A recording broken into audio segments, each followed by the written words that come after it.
We begin with an artist, a poet to be exact, Phyllis Wheatley. She was not born with that name.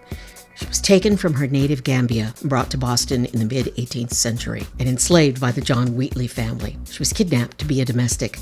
The Wheatleys taught her to read and write, and eventually she became a poet. Her work is celebrated worldwide. Congresswoman Barbara Jordan, an eloquent speaker.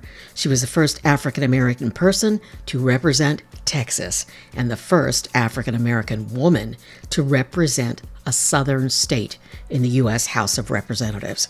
As a member of the House Judiciary Committee, she simply explained why President Nixon should be impeached.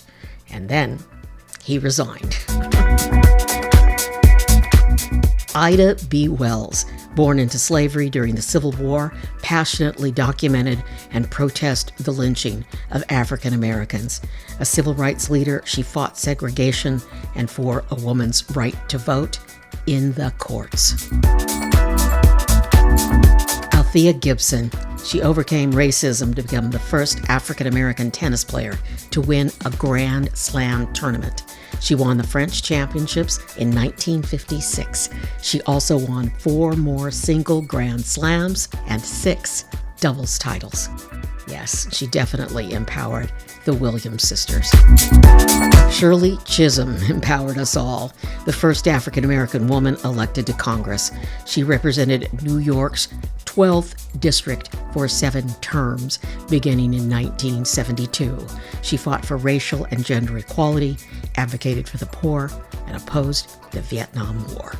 Mary McLeod Bethune, educator, activist. She became the highest-ranking African-American woman in government when President Roosevelt named her director of Negro Affairs of the National Youth Administration.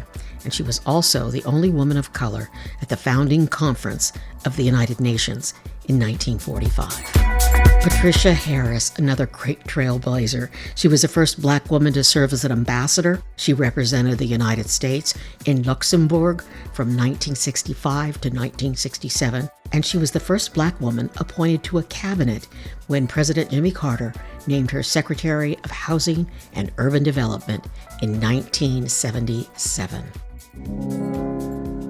And finally, Marion Anderson, opera singer.